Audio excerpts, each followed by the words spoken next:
Dig it.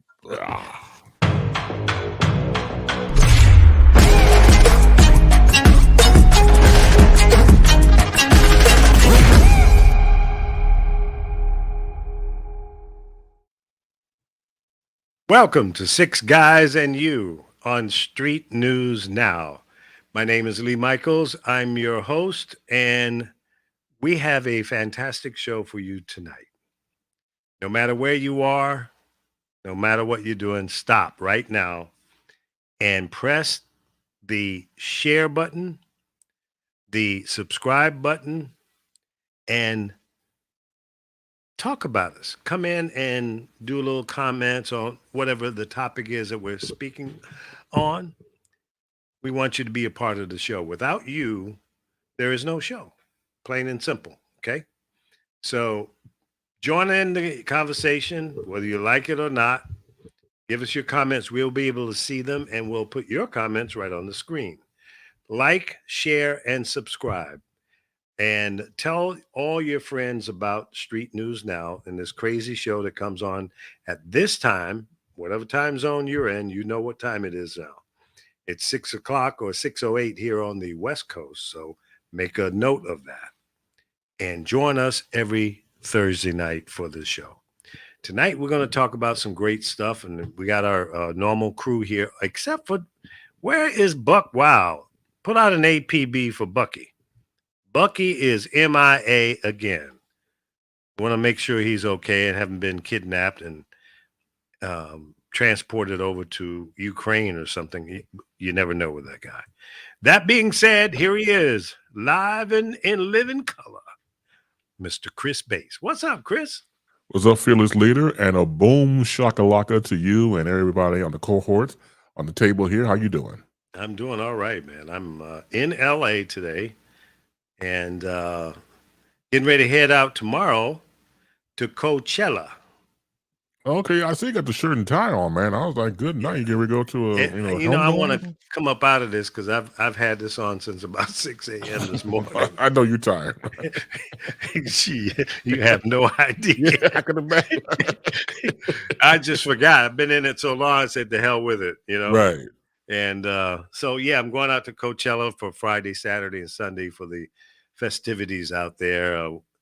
We're doing transportation for the wonderful corporation known as Red Bull. So we've been hired by Red Bull. Nice. That one of the qualifications is you had to be full of shit. So I that's how I got in. Well, top of the line. I can only see like a lot of people behind you. It's like he must really be full of shit. He needs a Red Bull up in with his exactly right. Yeah, clear his system out. So Dr. Ron likes that one. You like that one? Hard. It wasn't that I think it couldn't happen to a nicer guy. Yeah. It's a good thing you're in the Chicago area because you're about to get Chris rocked, okay?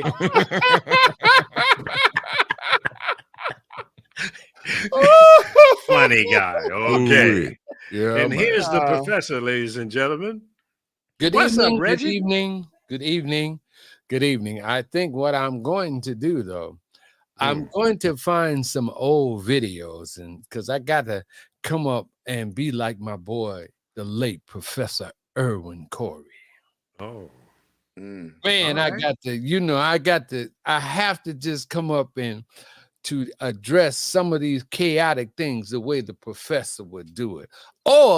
And then I might even study some of those things in living color, and get my boy Oswald Bates, and start putting down some heavy diatribe. I mean, some, what is it?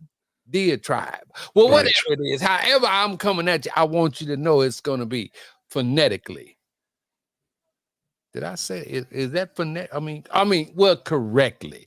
Well, correctly. As long as you got the funk on it. Absolutely. We're still in funk. We're still inside of Funkentelechy. We're still doing what we need to do. But I'm just glad to be with the brothers. And as Diana Ross said in one of her songs, I'm coming out. I'm coming out. Okay. Welcome. Just come come on out. Yeah, you're right. Just Yeah, you're right. come on. With that, here's our resident Buck Wild.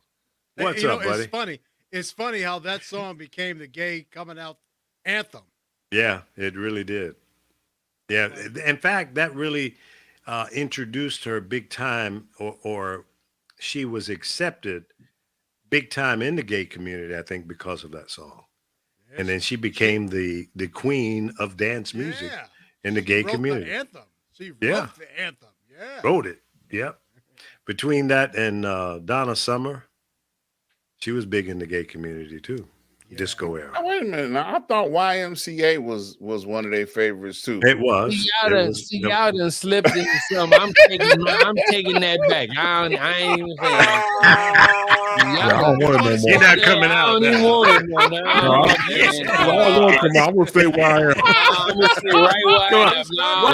I Right. ain't coming out. It was like, hey, wait a minute, that shit didn't sound right. Hey, what's the, you know, I gave him an I wanted to say WTF, but I said, hey, you know, I had to be cool. So, Well, we support you, Oh. my brother. Whatever you want to do at this point in time in your life. yeah, What is it? You're still my brother. Mm. no. That's one of them things. That's one of them things that Mike said. That's one of the things you never should Never say say to a brother. to a brother. Right. And I'm taking That's right. That's right. Hey, Never ever. because I mean, I mentioned the thing, and then he come Buck with something wild. So I and right off the bat, I said, "Oh, SHIT. I shouldn't have did that." So here you go. I say, "Here you go." You know, I'm just trying to say I'm back. You know, I'm back. I'm Right. trying. You know, I'm feeling. You know what I've been going through. I'm trying Yes. to. Right. But Right. then the next thing you know, I'm coming out. I done messed around and said the wrong thing. I'm talking about, I'm carrying the Yeah. rainbow flag and stuff. No. Well, You're on the stage by yourself. One thing for sure, Professor. If you go to Florida, you don't have to say it out loud. Well, okay. Anybody got a Well, I drum think that roll? depends on what part of Florida you go to. Yeah, because You're down in the in Florida Keys. they passed the law that says you can't say I'm gay. You can't Oh. acknowledge anything about gay, being Wow. in the state of Florida. They just had a whole big news thing about that this past week. Was it last week? But they were talking about, man. Wow. And then New York Well- came out and said all the gays can come to New York. You ain't got to stay in Florida. There you go. That's headline news there, for real, for real. Man. They went through a whole thing about, how they made it against the law in Florida to even talk about it, and then New York said, we'll take them. and then the brother went down in the subway and did something crazy. I don't know. right? I don't know if that don't have anything to do with it, but hey, it's just timing, okay? Wow. So I'm back to being Reggie Miles. Okay. I ain't whatever that stuff is. I ain't in. I'm back to You say being you ain't in it. No, I ain't in none of that. I got The you. Professor Stepper. Yeah, Professor Stepper. That's right. Bump Diana Ross and the song she made. I ain't gonna even repeat it. No. Bump that. So that record is no longer in your In repertoire my of vocabulary. playlists. So, it's just I just don't want to be associated with that. It's a good song, but don't please. Never mind. Say, Pasadena. never mind. I know that's right, brother. All right. Well, let's get the show popping here. I think we've had a good laugh here at the top of the show. Yeah. So, Chris, you wanna launch it off into some serious topic? Oh yeah, why not? And then we'll have some more fun later on. Sure. And so, but the great thing about this topic is personal to me is that when I hear the name Harold Washington, it always brings a smile to my face. And here's a man who literally changed the game of politics locally and beyond. Harold Washington, Chicago's first black mayor, would have turned 100 years old tomorrow, and tomorrow, of course, being Friday. There was a centennial celebration of his life at the Harold Washington Library this past Tuesday. Also, there's a documentary coming out called Punch 9 for Harold Washington. And he was elected in 1983. The first time I ever got a chance to vote was for the mayoral position for Chicago, and it was Harold Washington I was voting for. And I'm standing in line with the older gentleman, and they're patting me on the back as I, hey, this young buck, get ready to vote. You know, you're going to vote for Harold? And I said, yeah. And it felt like a rite of passage, and it was. To have that camaraderie and to see older people, of course, who have voted before I did, and it was my first time vote. I never forgot that. They were very kind and very nice and told me the history about what voting means. Also, during this time, you know, my family and me would go on vacation in the summertime like most families would. And usually, this is about like the 70s going to early 80s. Usually, if you say you're from Chicago, somebody do this because of Al Capone. And that was going on for a while with us until in the 80s when Harold Washington was elected mayor. And this is about, I think by the time we went to New York and we said we were from Chicago, the first thing was asked of us is, how's Harold? So again, you just changed the complexity of a city going from, back in the day of, you know, gangsterism to something brand new with Harold Washington. I remember distinctly being a mere youth, watching Harold debate. In his debates, I literally had to have a dictionary and a thesaurus next to me because he had used words I never ever heard before. Like I remember one debate, well, the question is moot. I'm like, what the hell is moot? And I had to go in the dictionary to find out what moot was and all these different words. Walking thesaurus, great knowledgeable man. Got a chance to shake hands with him because back in the day, talk about the 80s, you used to have this thing called Live Aid, you know, for people, the various supports of supporting different functions. This was, of course, over the pond in Britain and here in America. So you had Live Aid and Farm Aid. And then at one point, they had what they called Hands Across America, where everybody was holding hands literally from coast to coast. And here in Chicago, I'm downtown with my friends. We're downtown like Michigan and Wacker Drive, where the bridge is. And here comes Harold shaking everybody's hand. And again, it was one of those things where you knew you were in the presence of greatness. David Axelrod was the strategist behind Harold Washington getting reelected. And I saw in my mind the baton being passed between him and Barack Obama. Now, locally, it's never easy as a politician to have a majority of people liking you because, of course, people don't like you.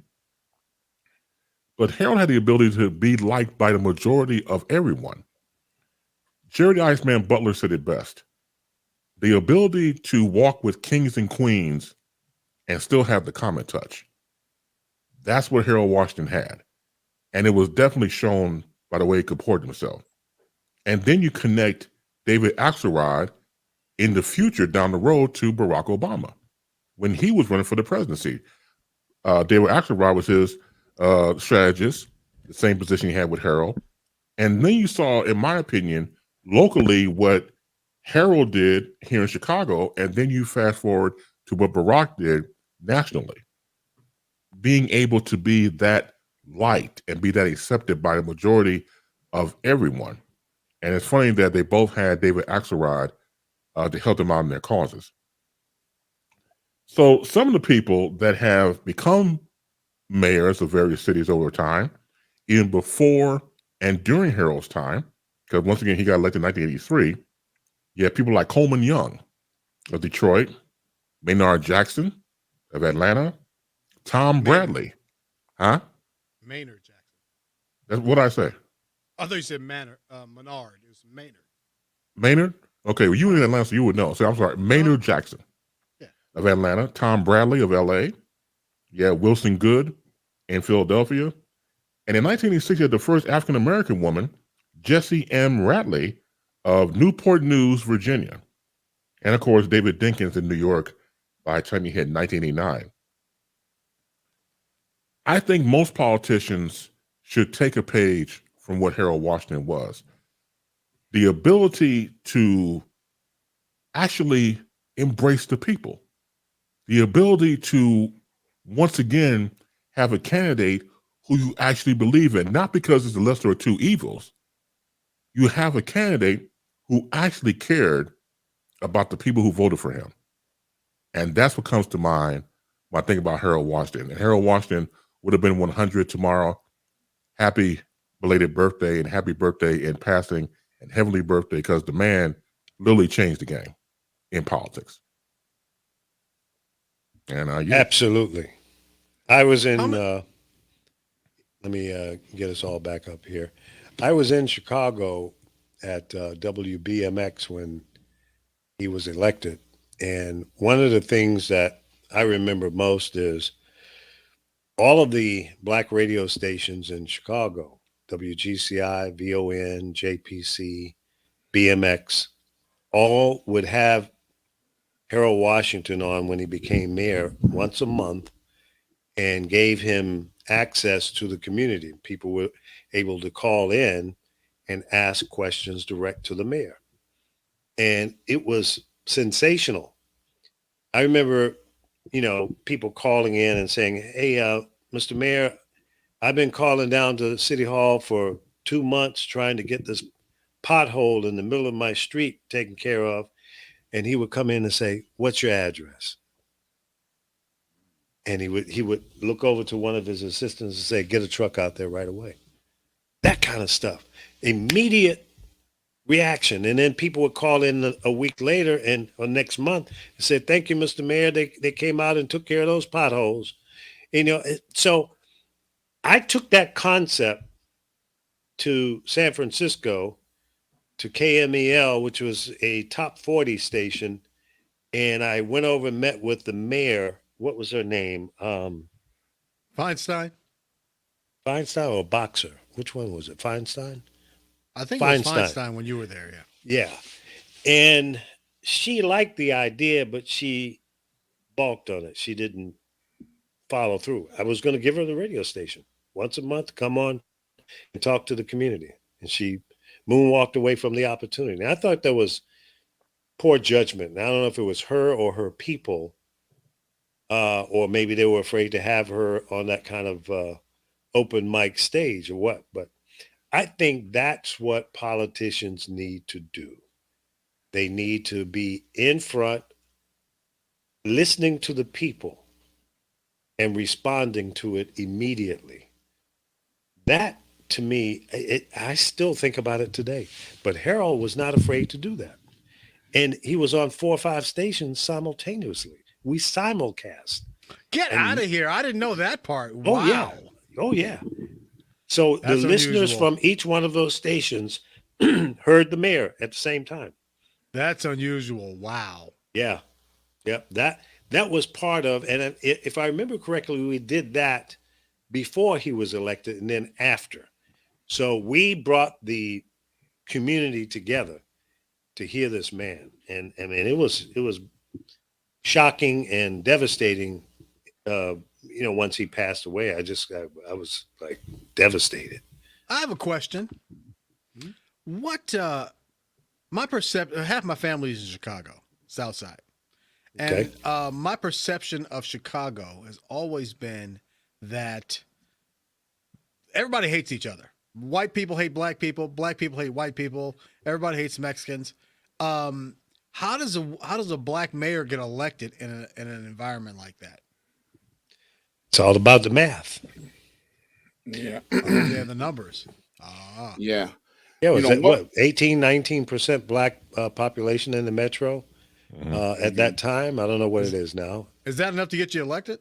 Apparently so. Well, if you get the majority of African Americans to vote, you would see a totally different perspective across the country. I'm sorry, Ron, for jumping in.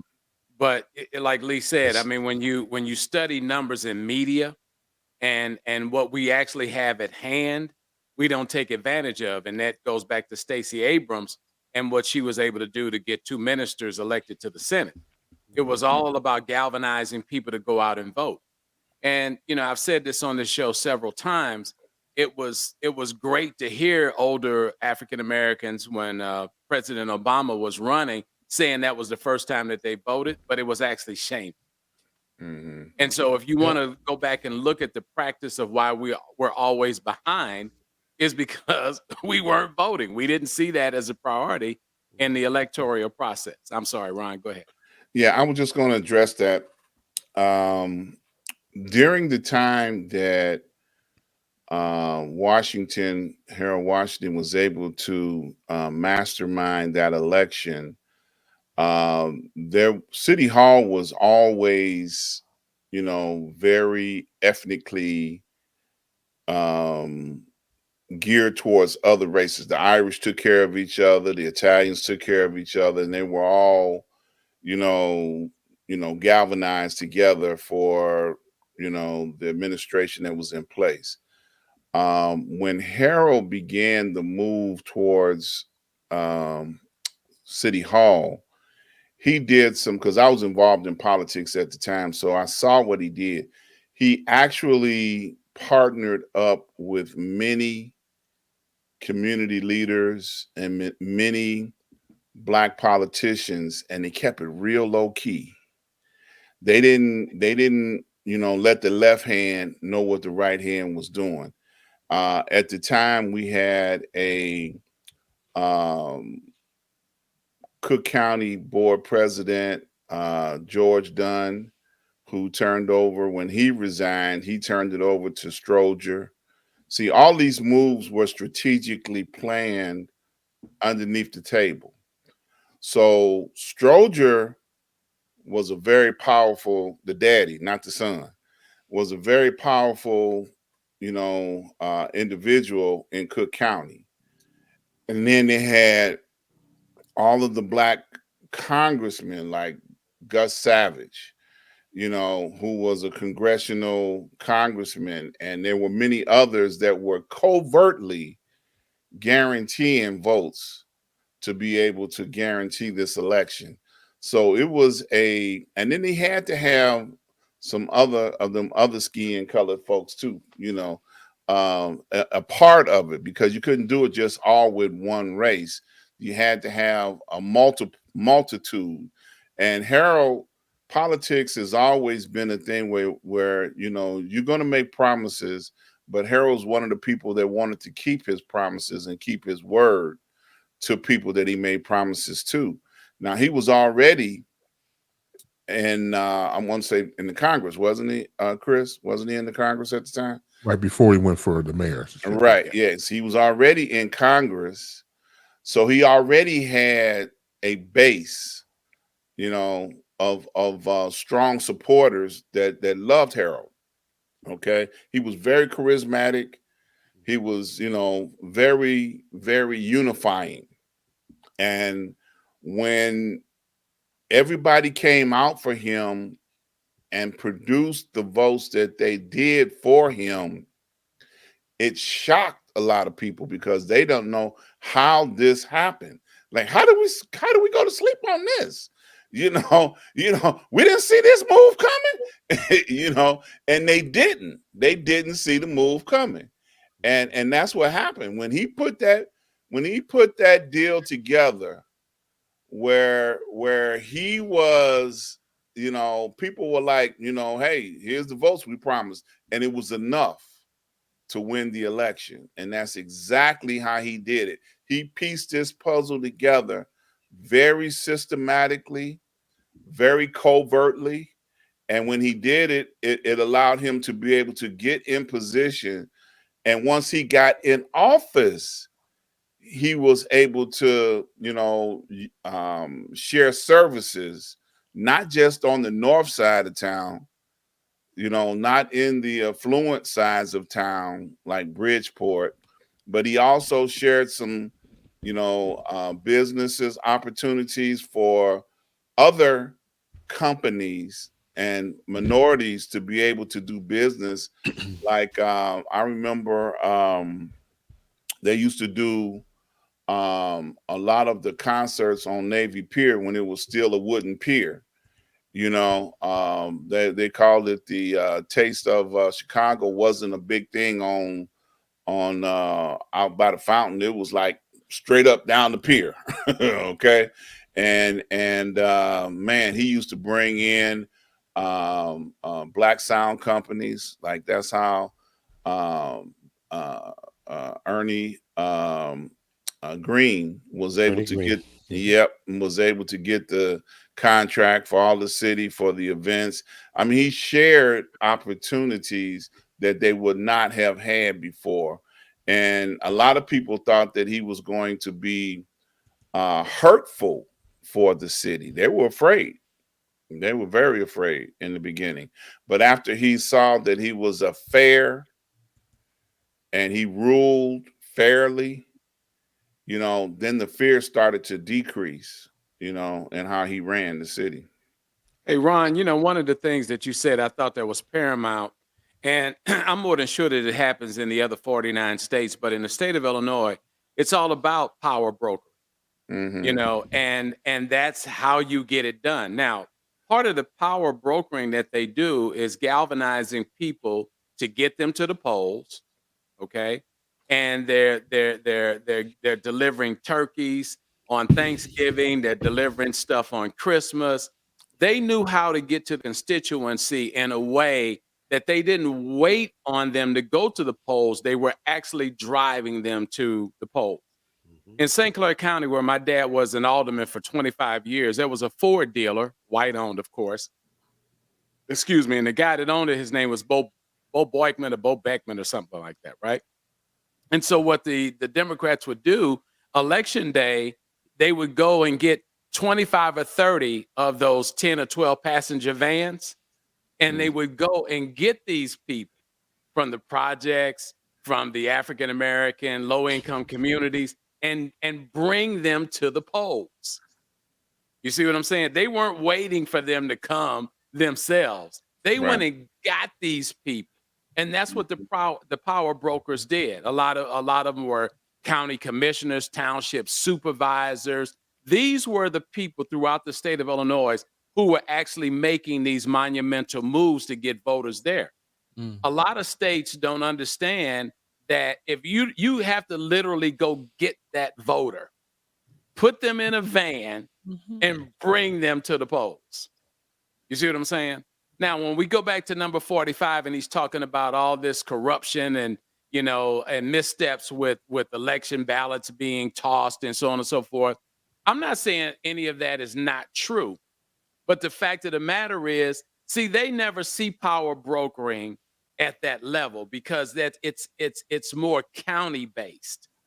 It's not statewide. Local. It's done statewide, but it's really county based. It's done by townships. Every in the state of Illinois, there's townships from the top to the bottom. They work those townships, they work those county boards, and that's how they get the votes. Yeah. It's really just that simple. Yeah. I thought it was Illinois. I thought the S was silent. Whatever corrections that you make tonight, you feel free to do it. The people who listen to the show will understand what the hell we were talking about. So, yeah, you know, it's funny though. That's true because he got on me about what I say. It was like it's Menard, not Maynard. Wait a minute, I'm really gonna get him. So if you want to be a dictionary, then go ahead and do it. It's okay. Where is the rib shot? Rib shot.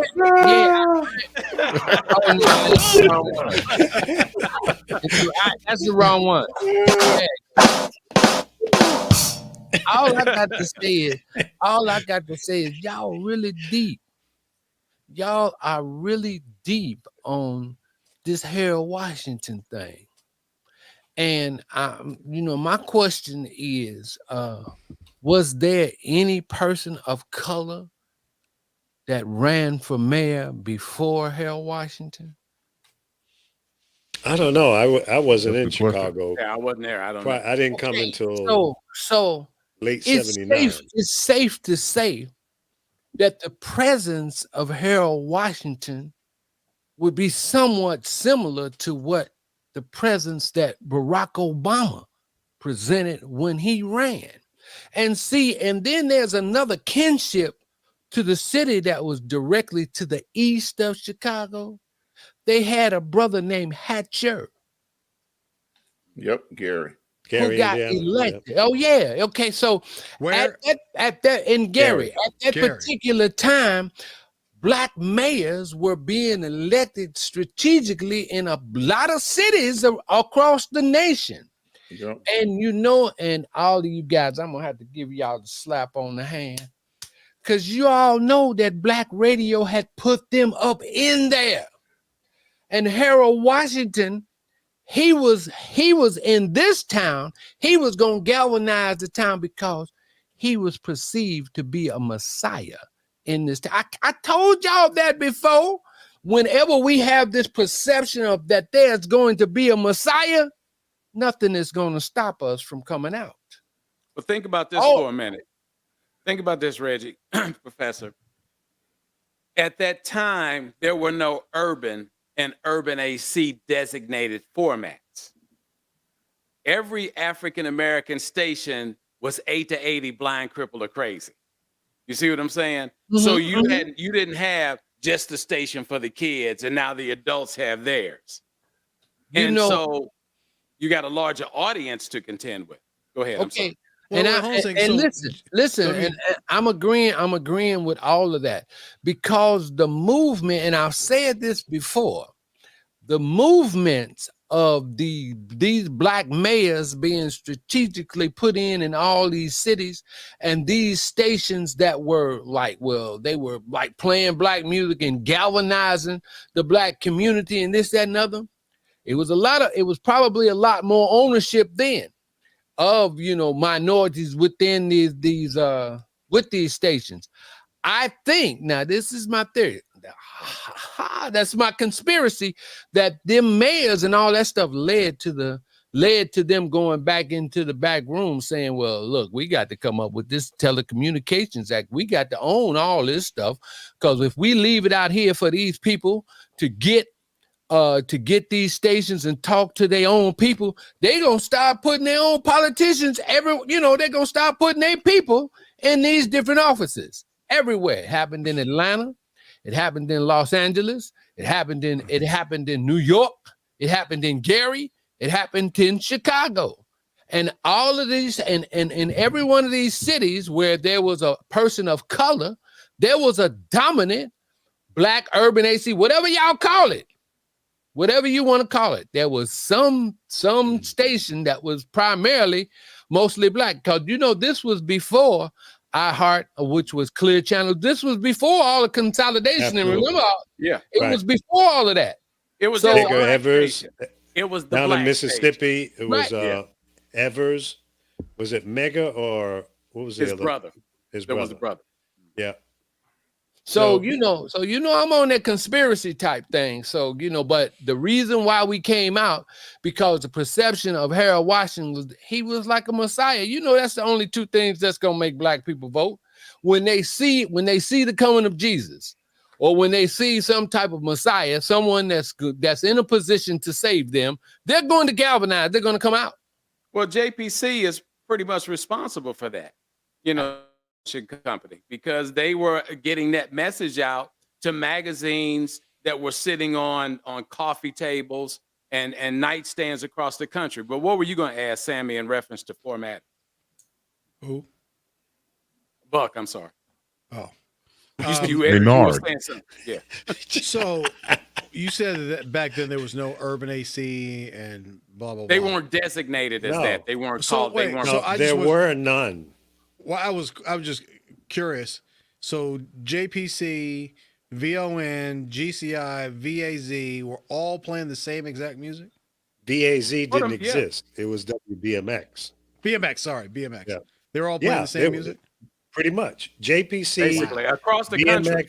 BMX, GCI, JPC, all were mainstream urban stations. Going after the same black audience. stations. Wow. That's what they were called. They were the black stations. See, that I didn't meant grow up that in they an did area everything that had black. I didn't grow up in an area that had change. It didn't change until I developed the format in '85, and then BMX became the first urban AC in America.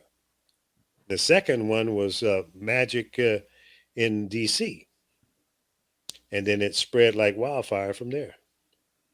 It might have been, the third one might have been, what year in was that? Baltimore, 85, 86. Wow. Yep. We did a research study in Chicago, and perceptual study, and we found the hole. That was And when we, the last vestige of great radio, because how many yeah, different owners were there in the city? You know, what didn't Sunderland still own BMX? yes, yes, And then Johnson still owned still on JPC. JPC. And Yep. then Globe had a piece of 13 of GCI. Geez, They yeah, had Globetrotter, or had it changed to, what was it after Globetrotter? it Not was Clear it Channel. was Gannett. Gannett. Yeah, It was it was Gannett at that time. it was Gannett. And so when did Barry get BMX? Was it after Harold or was it at the beginning of Harold? No, Harold was gone. When Barry got it? Yeah, Okay, so yeah. Purvis, Because the station Purvis, was closed, I think, if I want, 86. okay. Yeah, So Purvis was the only black owner at that time yeah. with Well, VON. no, JPC, I think Johnson was still And there. Johnson. It was two Yeah. black owners. Okay, Yeah. right. Yeah. And I Because think Tom was over there at that time. but Right. VON at that time was like half. They were splitting the time with the Polish community. Exactly. Okay, so that just those two alone had put pressure on the minds of the powers that be, that they were saying, well, hey, we can't let these people start getting these stations, you know, because they'll start parlaying that into political power. No question. I think there were some broadcasters and investment bankers saw the power of radio that was being utilized in minority communities. And same thing in the Hispanic community. Mm-hmm. They were doing similar things, you know, on all Hispanic stations. And they getting over now. Oh yeah, they getting over now. They can have them all. So, you know, I'm waiting. I hope I'm still alive long enough to see black and brown come together and to become the majority minorities in America. Because if you put those two numbers together, it's huge numbers. And I'm not saying that in a negative aspect, but in terms of fairness, so that America can begin to look like what it is. Mm-hmm. It's just hard though. Black folks can barely get along with each other. And talking about getting along with another race, I was like, But I'm just saying, if you don't plant the seed, the grass ain't going to grow. Well, If you don't understand the power of the numbers, then you will be standing in the corner by yourself forevermore. Streaming is the problem that's kind of come in the way of that whole dream to be a reality. So you may not be around to see that, Lee, respectfully, because the streaming has once again become the new divide in the program. Everything's going to the cloud. Basically, you know, with the iHeart app, Sirius XM, and these other Spotify, Pandora, and the list goes on, it's divided it up. Because going back to what Professor was talking about in the original stages of galvanizing that vote, and you had no problems walking in and taking a black politician and getting interviewed. It didn't matter what they were playing. If it was the gospel segment, if it was the morning show, if it was the blues, it didn't matter. I think you had conscious management running those stations during that time. You had black general managers and black sales managers and program directors and operation managers and music directors and air personalities that understood what the community needed, because we were out in the community. We were in the nightclubs, we were in the parades, we would go to the shopping malls, and if there was a disaster in the neighborhood, the first people came to help were the radio stations. You know, we would do the fundraisers to help, you know, rebuild a house or whatever. What's scary is that as radio becomes less and less important to people, what's going to happen to that sense of community? You know? I think there's part of what we're doing right now will help fill that void. If enough people get online that are socially conscious and willing to make the sacrifice and dedicate some time and effort into doing some good communications. But Lee, what Buck is saying is paramount because what we're doing now is we're on a different platform. But that's all right. That's where people are now. Right. Now, we are where they are. Either you Different take this platform and in return different it, cities. right. Either you take this platform and return it to terrestrial, or you lose it. And that's what I said. Buck's making an excellent point there because how do you take this back to terrestrial? Well, then again, I don't even know if terrestrial wants it at this point. Where they gutted they gutted all the news departments and radio stations, as we all know. The disconnected community we just talked about, and I would not be remiss sitting here, reminiscing about Harold and everything else, had not been for my personal mentor that got me into talk radio, a guy named Ty Wansley. God rest his soul. And Ty used to work for JPC, for Johnson Publishing. He had a Sunday morning PMX, program called 95 GCI. Live. Right. Exactly, right. Exactly. And there was the spoken word on terrestrial radio. I mean, it was strong, very strong. It connected to people. As we all know, being broadcasters, the one-on-one, when you talk to that one person, it's amazing the connectability you have as a broadcaster, being on the microphone and connecting to one person, whether it's any format that you like to listen to. In this situation, we're talking about a possibility of a black man candidate running for the mayorship of Chicago. And every Sunday, these people will call in and get a chance to know Harold and everything else, and go back to what I said about having the comment touch. That went a long way, extremely long way. So the disconnect we have right now is damn near, you can't repair it. But through streaming and through people having their phones and able to get online, and once again, not just here locally, but going coast to coast and beyond, it's a different game now. And I think the terrestrial, I'm sorry, go ahead. Terrestrial radio don't even want to be good, don't want to be entertaining, don't want to be engaging. That the program directors tell their people, shut up, nobody wants to hear you talk, play the music. Give a perfect example. That's what they're being told to I give a perfect example. So the news department, as we know, has been gutted all the way out completely. You probably have one person doing news for the cluster of stations, say for iHeartMedia. So say you listen to the news. A young man was shot, 21 years old, in South Side Chicago. He is now dead. This is brought to you by Arm & Hammer. I kid you not. It goes right. They do one story, go right to the spot. If you have a newscast, right? If you have one, right. But Chris, let's go back for a minute because you guys always, talk about Chicago and Ty Wansley. So Lee, did you tell them where Ty Wansley started? In St. Louis. Okay.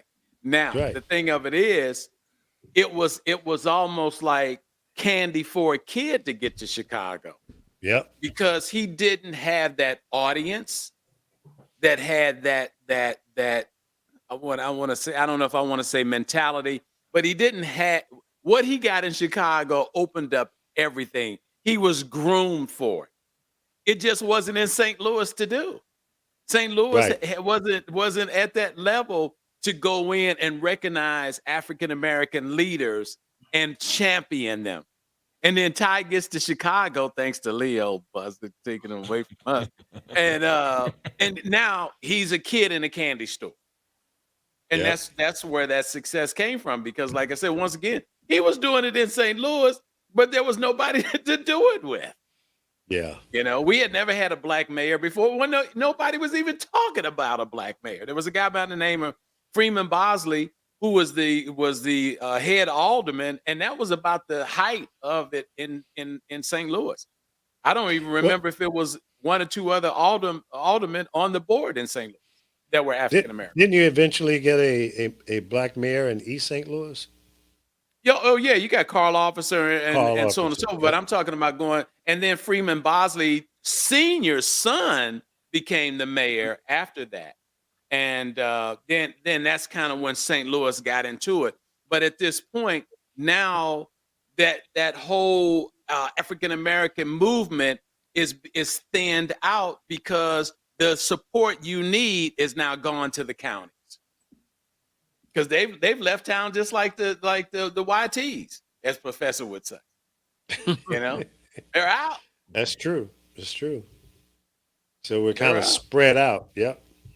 So, there are always problems, and then there are solutions. Sometimes the solutions are embraced and sometimes they're not.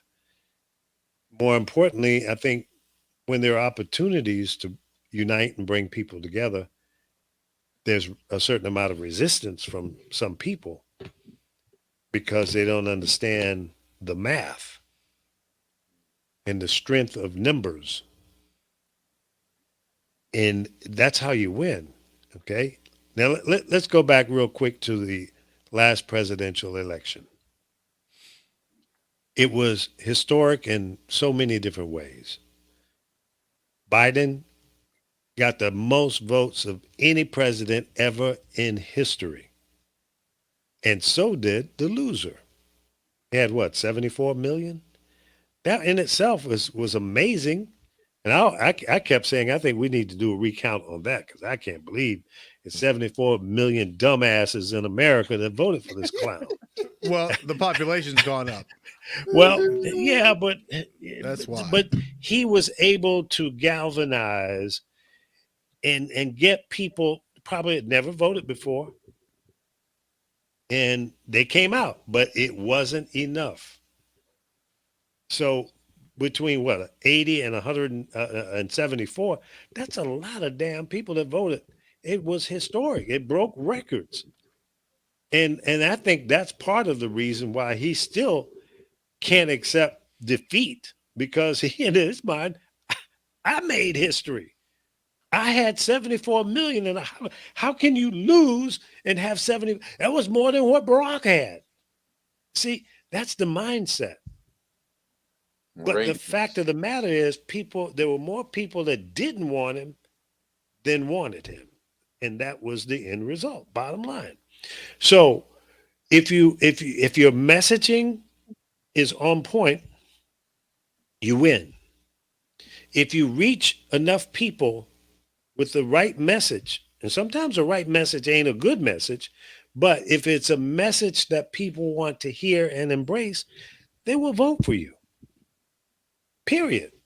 Now, before we move on to our next topic, and I love the fact that Chris, you brought up Harold Washington because we should not let that name fade to black, and we can't because he was a great mayor and a great person. I got a chance to meet him numerous times, and he was always a complete gentleman, respectful for anybody in the room.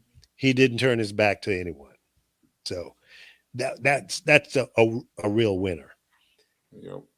But moving forward, we've got a midterm election coming up.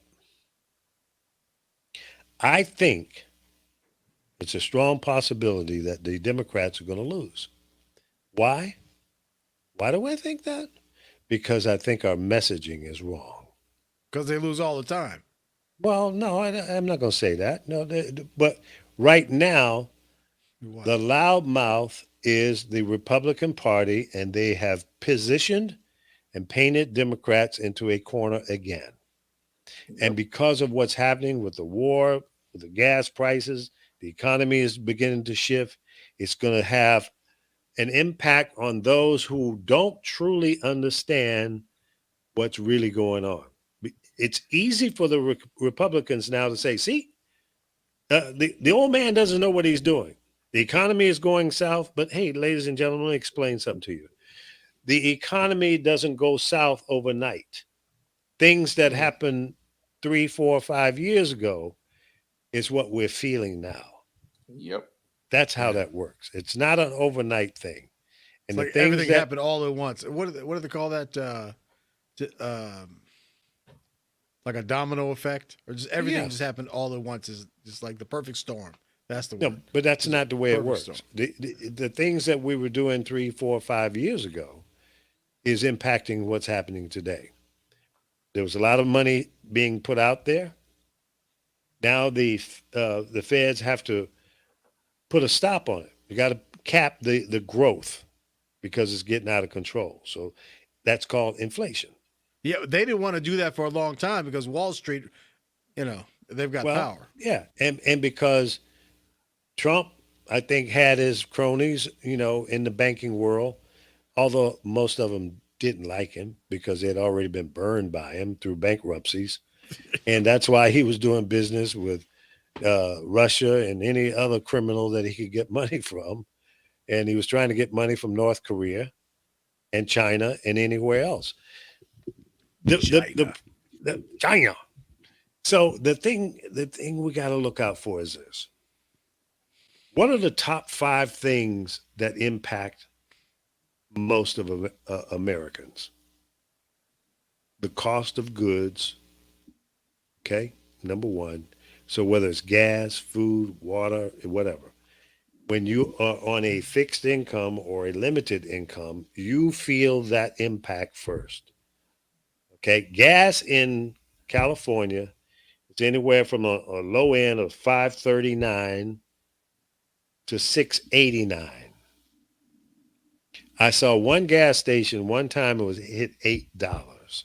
Whoa, come on. I'm serious. I'm dead serious. And then when you look at housing costs in California, you can get a nice studio apartment anywhere from $2,500 to $3,800. A studio. I'm not talking about a 1-bedroom with a bath and a balcony. Those are a New York 14 prices. yeah, exactly. In some cases maybe worse.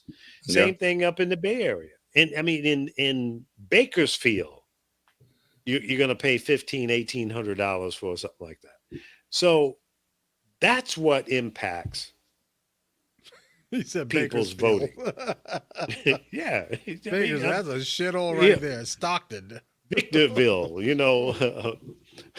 yeah, I mean, there's small towns in California are feeling the same thing.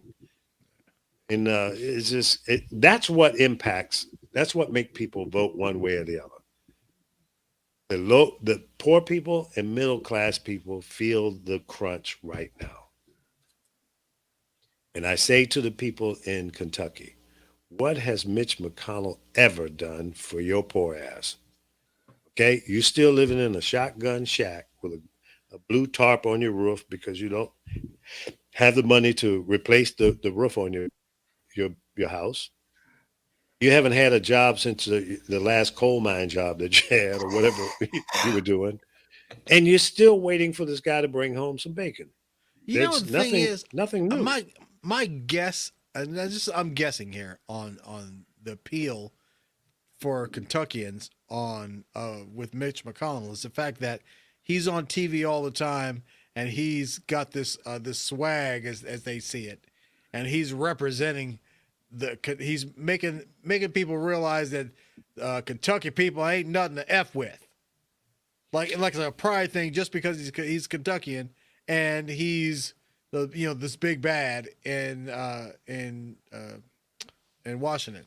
I think it might be just a pride that no matter what he does or what he says or what their situation is, seems like they're going to get behind him. They'll stay behind him just because they're proud to have somebody from Kentucky as the whatever he is in Washington. Yeah. Okay. Minority leader. So the bottom line on that situation or that mindset is very simple. It's called ignorance. Yes, absolutely. They're ignorant to the facts.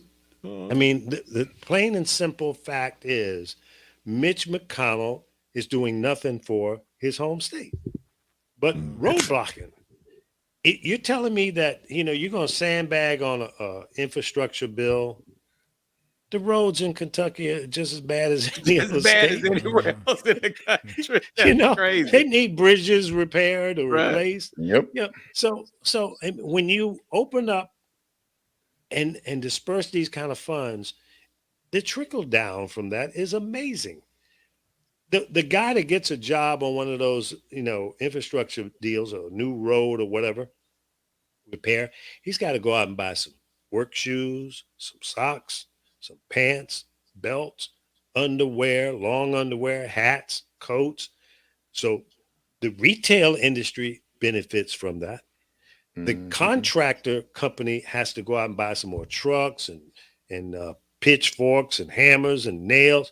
So Home Depot and all the people, the vendors that they buy from, and Caterpillar. They got to buy some tractors and some backhoes and all that. So, how do you say no to a good idea? Something that makes sense, that's going to benefit everybody. But that's not what they're looking for. Let me ask Buck a question. So since you like, and we appreciate you always correcting us and make sure that we're saying things correctly. Fear monger. No, you don't. Is that the correct term? Fear monger. Jackrabbit. Fear monger. Is that the correct terminology? For what? For someone what you do. who is creating fear. No, for someone who is creating fear amongst people. Yeah, I guess. Okay. So basically that's what the job is.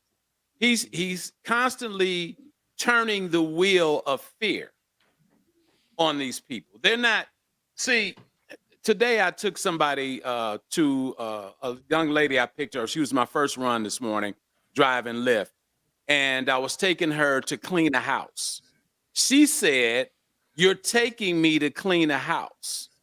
When I pulled into the community, and that was right after you and I talked this morning. Yeah, your first ride? I took her into a community of cottages.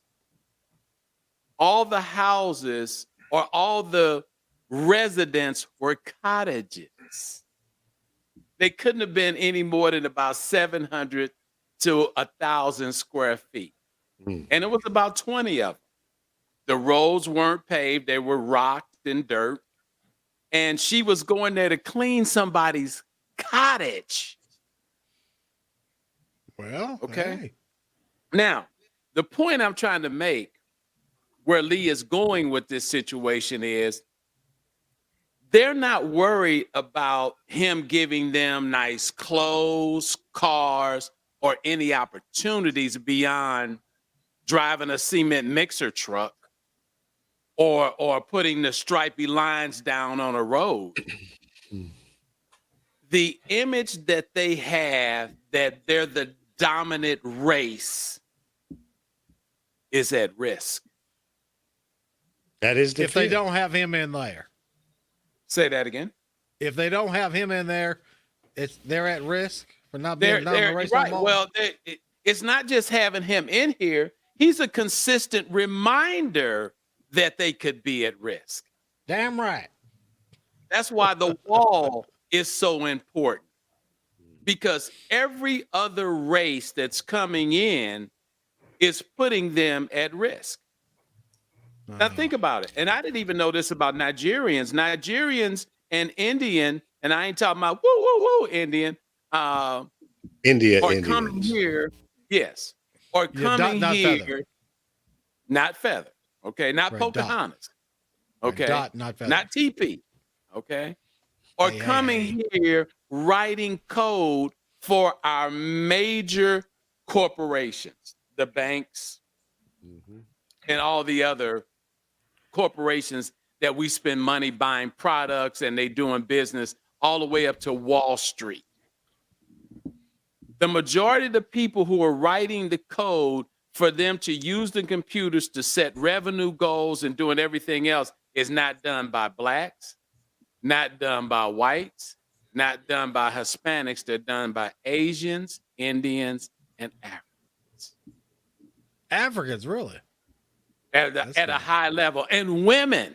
Yeah. I've met them. I'm not telling you some BS I read. I met them. I pick them up in the car. They are not even residents. They have HB1 visas, which give them 90 to 3 years residency in the United States of America to come in. So they can send their money back home. Or wherever they send it. Mm-hmm. You see what I'm saying? Smart. Well, yeah, on their part, but they're needed because this same ignorance that Lee is talking about when you're cranking the wheel for what you call them, Kentuckians, okay, is you're not putting in the school district that you need to be teaching coding. Yep. Like I said earlier, every business is going to the cloud. Jeff Bezos and the AWS team is doing 80% of their business based on cloud information storing and hosting of information that we need to function as a race, as a community, as an American, as a person. The thing about the Democrats on a national level, and Lee was referring back to, the Democrats probably not doing so well, is that they got to change their game plan. Nationally, they come off too damn weak for me. And that has to change. And only because I say that, because you look at someone like Alexandria Ocasio-Cortez, she's so AOC, she fights. She fights back and gives it back to them. So I love her. I love Stacey Abrams. She fights her own way. She's like a quiet storm type approach, using a old format radio jingle. Soft and warm, the quiet storm. That's nice. So we're stupid. So when you look at a bunch of radio guys, it's too late. It's too late. Forget about it. But when you look at those type of figures who are able to make a dent and make movement and strides, it's because they are unapologetically themselves. They don't mind being themselves in the moment, because we need original people. We need people like them to further the cause of the Democratic Party. No offense to the old guard. The old guard would take a olive branch and give it to the conservatives. Conservatives get a lighter and burn the shit up. And why do you think AOC gets away with it? I think she gets away with it. I think a lot of people in the party really like what she's doing, but it's a power struggle between obviously the old guard and the new guard. And I think that when you have that power struggle in between, one day the older guard has to sit back, just like someone sit back for them, and generation-wise, and let the other people come forward. Y'all can work hand in hand. I mean, some people don't want to retire until they, as Charlie Heston said about, guns. I'll retire with cold, dead hands. That type of thing. Yeah. It's a power struggle. I think she gets away with it because deep down inside, with other people coming into the Democratic Party, I believe they are for her. But again, it's that power struggle internally. So they got to get on the same page. I'm sorry, go ahead. She represents a certain portion of the voters. Mm-hmm. That's how she got in. I was about to say the same thing. Yeah. I think it's her I think because her district loves her, she knows she's not in jeopardy of losing her seat. Right. So she just goes all she's out in and tune. What the hell ever. Yeah. She's in tune to her community. Absolutely. That's how you win. Yeah, and they love her for that. So I'm not mad at her at all. Right, she can get it too, by the way. Well, sure. And going back to what I said about Harold Washington, that type of ability to walk with kings and queens and have the common touch, she has that. She's connected to her community like before. They love her. They've always embraced her. So now it's a matter of her, what she's doing now on a national front. So we need warriors like that, because again, on a whole national wise, Democrats come off too soft for me, and that has to change. I agree. Being politically correct and being laid back, and listen, you don't get ahead, you don't move forward unless you step on some toes. The toes that you step on are the ones that need to be stepped on, the ones that are doing wrong, the ones that are doing nothing. And I say this about the Republicans and the Democrats. If you're not doing something positive, get the hell out of the way. Go home, get up under your covers, pull a pillow over your head, and go to sleep. But get the hell out of politics, because you're not bringing anything good. You're not coming up with any solutions. You're just taking up space. And I think age has a lot to do with it too. Age, because she's young and she's a little bit more fearless than some of the older. Now, when she gets to be 80 years old, she might be a little bit more fearful. But right now, she's young and she's feisty, and that's why I'd get her pregnant. See, and I look at that the other way around. The older I get, the feistier I get. What you gonna do to me? Oh, hell yeah. What you gonna do to me? Take my job? I don't have a job. I'm self-employed. Fire me. Okay?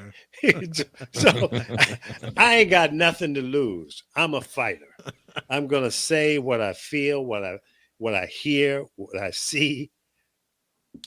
So that's my commitment.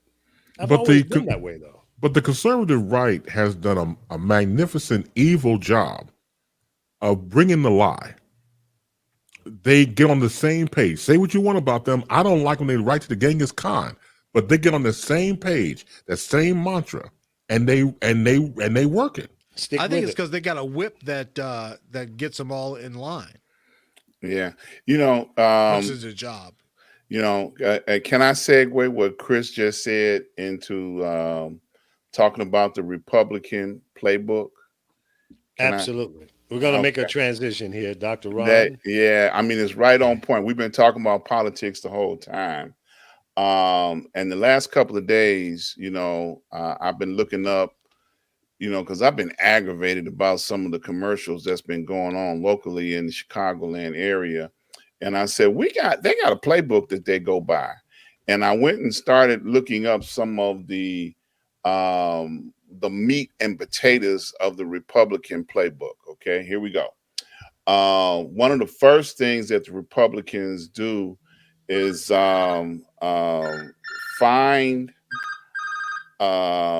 they find the concerns of parents, and they use those concerns to rally the parents. Okay. And are you As guys getting the same thing? Hello. Okay, it looks like we're back. I'm not sure what happened. Okay. All right. So the Republicans rally the support of parents because they make the parents feel like that they have their back. Like one of the things that they talk about is rescind President Biden's harmful Title IX guidance that hurts girls' dreams to achieve excellence in sports. That's just one. There's a whole list of them, of the things that they talk about. Allow the Department of Justice to ensure federal funds are not being used to fund racist critical race theory curricula in violation of the Civil Rights Act. Promoting a fair and accurate historical curriculum based on the success and faults of our country's founding. So these are some of the things that they use to rile up parents. The second thing on the playbook is we need to end the mandates. This is a Republican playbook, and they want to try and stop all of the mask mandates, vaccination mandates in public schools. We've been doing this at federal level already, and I introduced a bill to prevent OSHA from instating its unconstitutional vaccine mandate. So they're using that as part of their playbook to rile people up. The third thing is we must continue to back the blue. Now, this is a big one here. They want to increase funding for police departments and protect qualified immunity for our law enforcement heroes. Okay, so then the other thing is, which White House tried to end through their policy reform bill, crime and particularly homicides have been spiked in Virginia and every other state in July. A USA Today poll found that crime, ahead of everything else, was the number one issue Americans are most concerned about. So they beat the fact that we got to make law enforcement more empowered. Number 4 on the playbook, we must continue to focus on the failures of the Biden economy. Now, we just talked about that a little while ago. The economic problems that we're having right now were a direct correlation to what 45 did when he was in office, and now the bill has come due. We have a 40 to 50% increase of expenses, but yet income is still the same. And this is a personal thing to me. They had a bill on the table to try and give a cost of living increase to all seniors that we have not had since 1985. And now the Republicans would not pass it, so the bill did not go through. So, but yet inflation has risen to the point where now we got to take our 1985 income and try and pay for stuff in 2022. The numbers don't match up. So that's something that they are definitely doing, trying to point their finger at everything that President Biden does to try and make it an evil wrong. And going back to what I found about, they have had enough of critical race theory being pushed onto their children. Only 16% of the Americans want their children taught critical race theory. But Democrats are siding with Rand Wingengarten, the president of the American Federation of Teachers, who threatened, "You can't keep us from teaching critical race theory." So they're using everything around critical race theory as a banner to cause an attack out of their playbook. Now I got something I wanna share with everybody on how this this critical race theory is definitely or this playbook is definitely being used by the Republicans. So y'all bear with me while I get this queued up here. Okay, all right. You should see something on the screen to share, Lee. If you bring that up. Okay, I'm gonna play this where everybody can. I don't know if they can still hear it or not. Can you all hear that? No, No. I Okay. can't. Ain't All playing. right. You have to All right. tell it on your end to Okay, play hold on 1 minute. audio. Stand by. I'm gonna do it again. 1 second here. Share screen, share audio. Bam. Okay, here we go. All right, you can bring it up now. All right, here we go. I'm gonna start the play. Unmute it. Okay, that would help, wouldn't it? Other side. Okay. There The we go. left fears more. Okay, the here we Republicans go. who look like I'm me. gonna Start it start it. over. Okay, I'm here Richard we go. Irvin. There you go. When I ran for mayor, Mike Madigan campaigned against me. I beat him. Now Governor Pritzker's afraid that I'll beat him too. There's nothing the left fears more than Republicans who look like me and think like us. That all lives matter. Okay, number one, out the playbook. All lives matter. Okay, straight out the Republican playbook. That cops should be defended, Defend the police. Make them heroes. not defunded. That handouts keep people down. Now, I got to stop it on this one for a period of time. They say no handouts. Now, he's running for, just to give you an idea who he is, he's a Republican that's running for the governor of the state of Illinois. Now, Republicans just gave $13 billion to Ukraine. Okay, $13 billion. But they don't think handouts are important in the United States. I just wanted to point that out. Let me finish this. But maybe that's what liberal politicians want. I'm Richard Irvin, and I'm their worst nightmare. Okay, so that's the the playbook in action.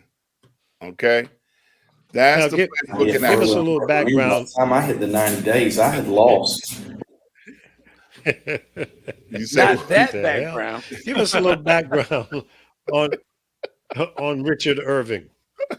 Who is he? I mean, what has he done? well, Tell he me is a little the bit about governor. it. He is the governor of Aurora, and he was supposed to have been Mayor, not governor. Yeah, mayor. Mayor. I'm sorry. Yeah, mayor. Mayor. And I didn't even have to correct you. That's so cool. I don't even know how that slipped by you. I was about to say something, then Lee jumped in. Yeah, okay. I'm sorry. I'll lay back moving forward. Yeah, he Thanks, Lee. he I'm the was criticizer here. he's the Don't step on my toes. a war veteran. He came back and he was a lawyer, and according to some of his statistics, he was supposed to be real hard on law enforcement, you know, putting people in jail, cleaning up the city, you know, being a beast when it comes to Did he law do that in Aurora?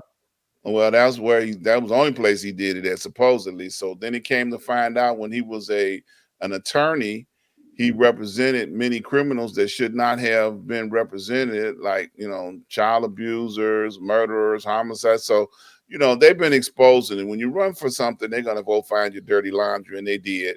But he is definitely been playing right out of the Republican playbook. Okay, he's using all those little catchphrases as we saw in his Fear advertisement. tactics. Yeah. Isn't that what he's supposed to do, though? Well, you know, if you're going to, you know, attack people for what they have done. Now, let me just say this: the governor of Illinois has done a magnificent job as far as he was governor during the pandemic. He did everything that he needed to do to keep more Illinoisans safe. You know, so going after him, he's been standing on his record. But these fear tactics that this guy is using, the governor didn't go after the police. He didn't do any of those things that he mentioned in his ad. That's not something that the governor was doing here in Illinois. Those are something that might be you can go after on a national level, but locally, this guy has been doing a great job. Now, do we have crime? Yes, all throughout the state, but every state does. Okay. Yeah, you can make complaint. You can bring up the fact that there's crime here, crime there, and homelessness and all that shit, and it's true. But what is your solution? Right. Explain to me. Put your platform out so we can review it. The same thing is going on here in LA. There's two guys. One guy's a billionaire. He's running for mayor. And then there's a couple other people that are running as well. And they're both basically running on the homelessness problem here in Los Angeles and the crime. Okay. What are you going to do? Don't tell me what the problem is. We know that. So if you say, I'm going to fix the crime, give me specifics, details, outline what you're going to do. Then I can evaluate whether or not you're going to be the right guy. Or you know what kills me about politicians when it comes to crime? They all say the same thing. The stupid thing. Oh, we're going to put more cops on the street. And that's what this guy is saying. That's not what stops crime. Right. All that does is lock people up after the fact. If you want to stop crime, you got to stop what causing the damn thing. Yeah, and that's what this guy did in his first couple of commercials. He came out and said, I put more cops on the street in my town, and we got ahead of, we took back the projects, we stopped some of the criminal activity by putting more cops. Well, Chicago does the same thing. Chicago is constantly recruiting because they say we don't have the numbers of police on the street that we used to have because they're not allowed, you know, to beat up on people and do the things that cops used to do. I was just gonna say that. It's like, who wants to be a cop nowadays? Yeah. When at any moment you could do something that could end up costing you your life or career or both. But some of the old school cops needed to quit. You know, these guys you know, some of these guys were, you know, like, I don't know if you watched the national news just this week.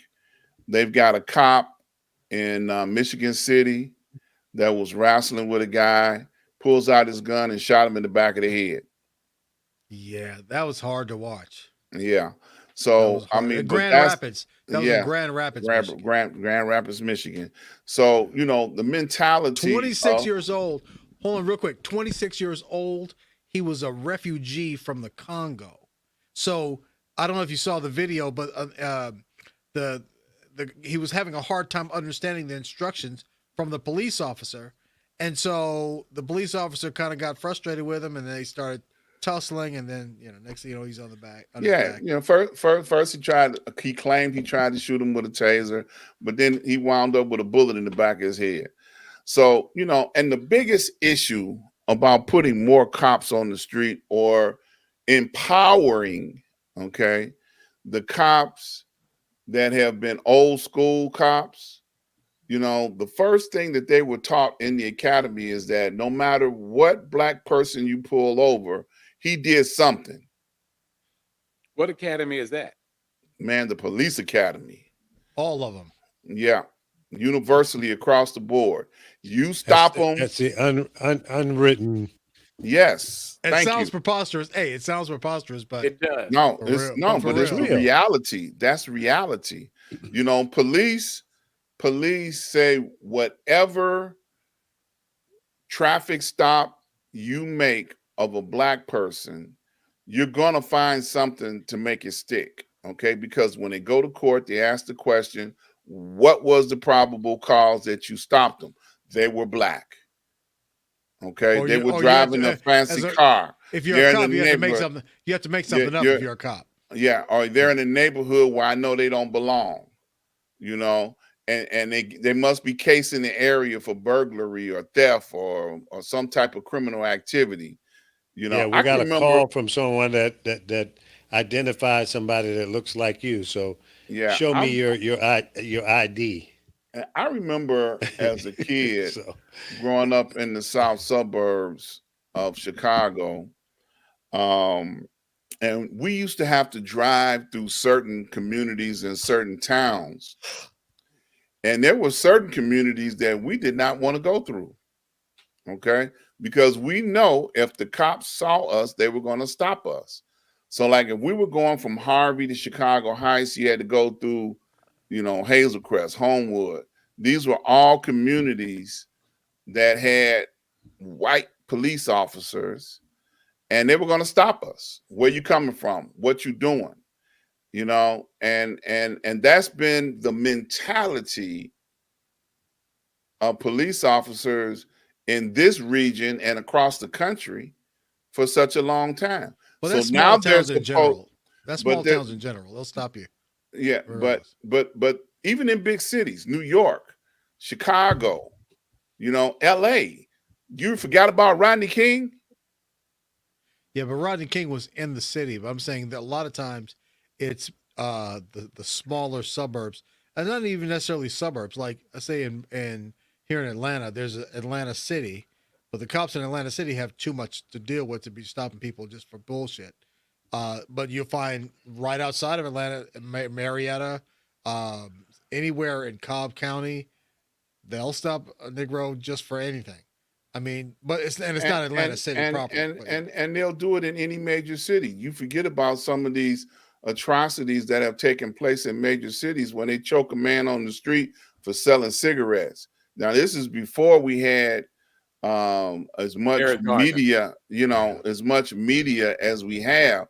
There are cases where some of these old cops, man, will take you completely down and out. And now they're getting caught on video and social media and things like that that's coming to the surface. So do we need more police with that type of mentality? Now, there have been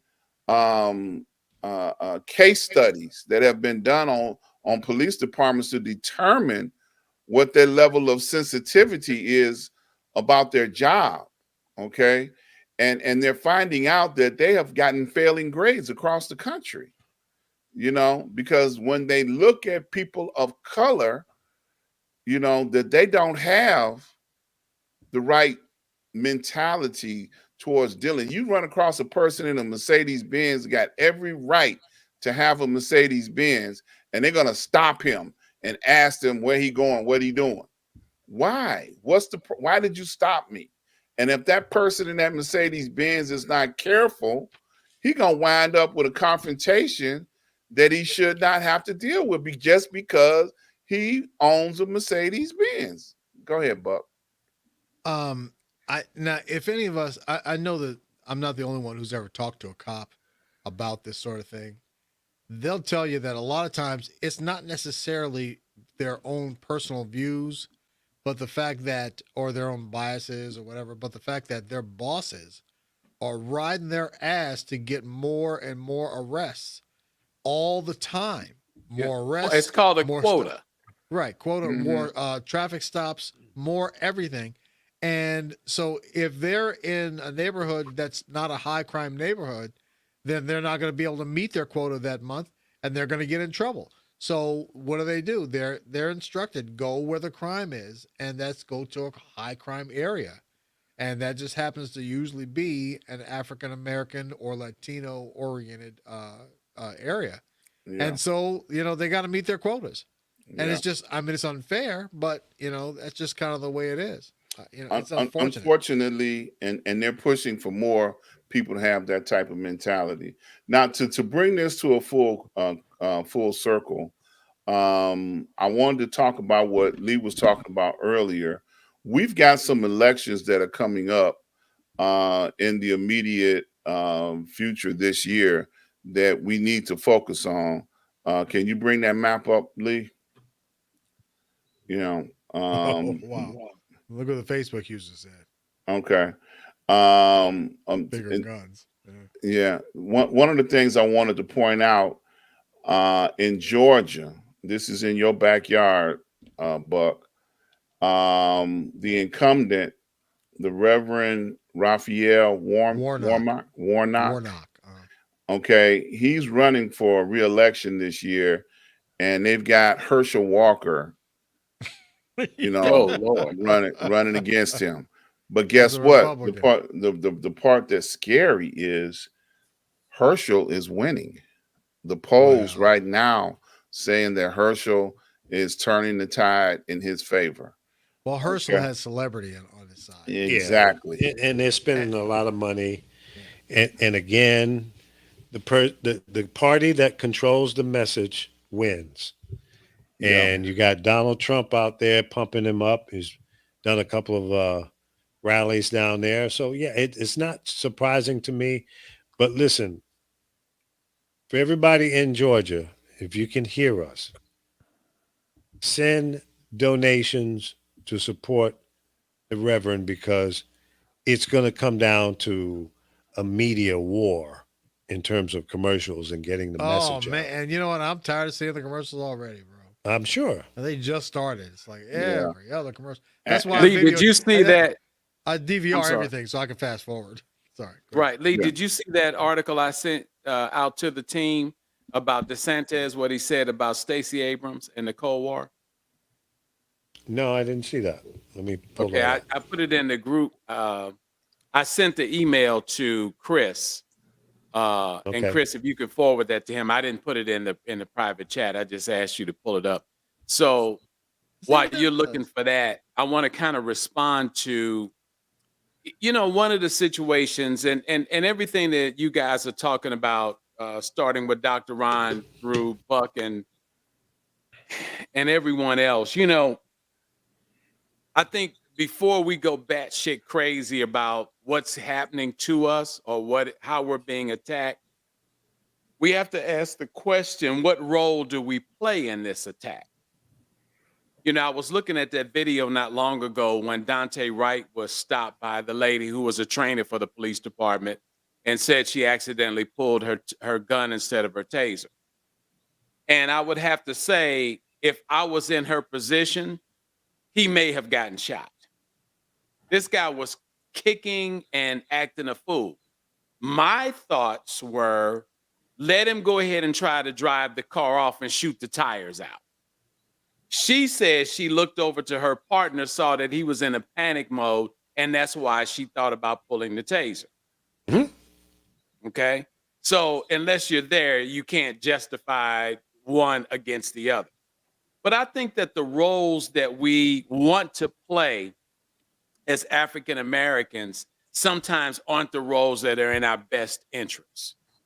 And sometimes we have to be careful about what it takes to get people's attention, because a lot of us, especially in these communities. So DeSantis is saying Cold War is coming if Stacey Abrams is elected governor.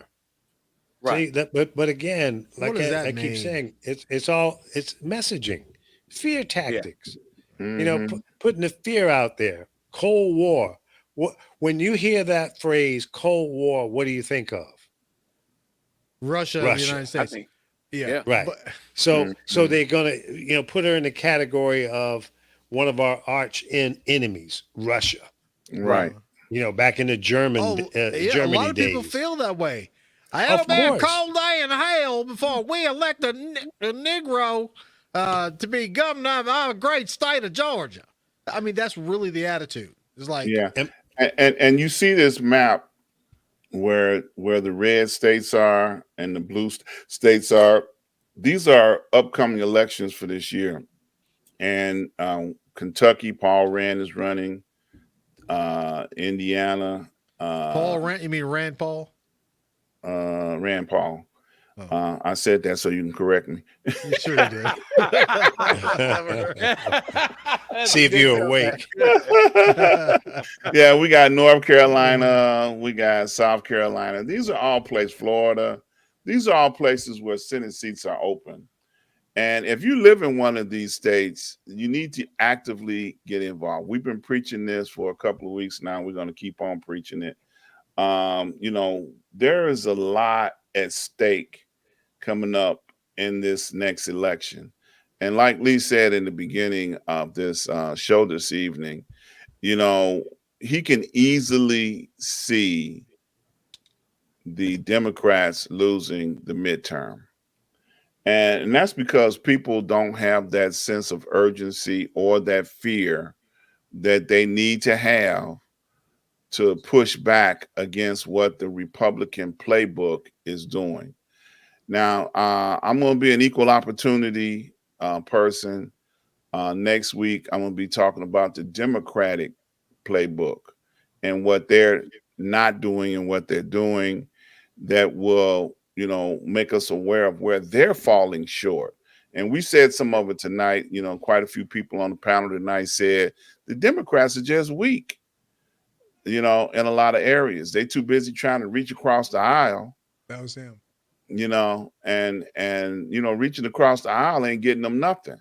So, I'm going to be, looking at some of their strong suits and weak suits coming up on next week. But I just wanted to let you know that we got a problem and we need to, we need to pay attention to the messaging that is coming out at us and what subliminally, you gonna correct me, Buck, that's going in, subliminally. But something that happened this week, and I thought it was hilarious.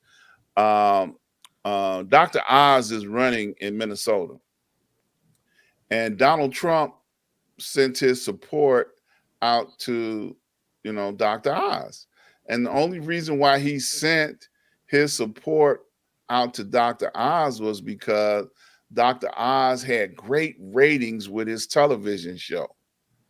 That was what he said. Oh, he's going to beat whoever. He's going to murder him, because he had a great odds on his television show.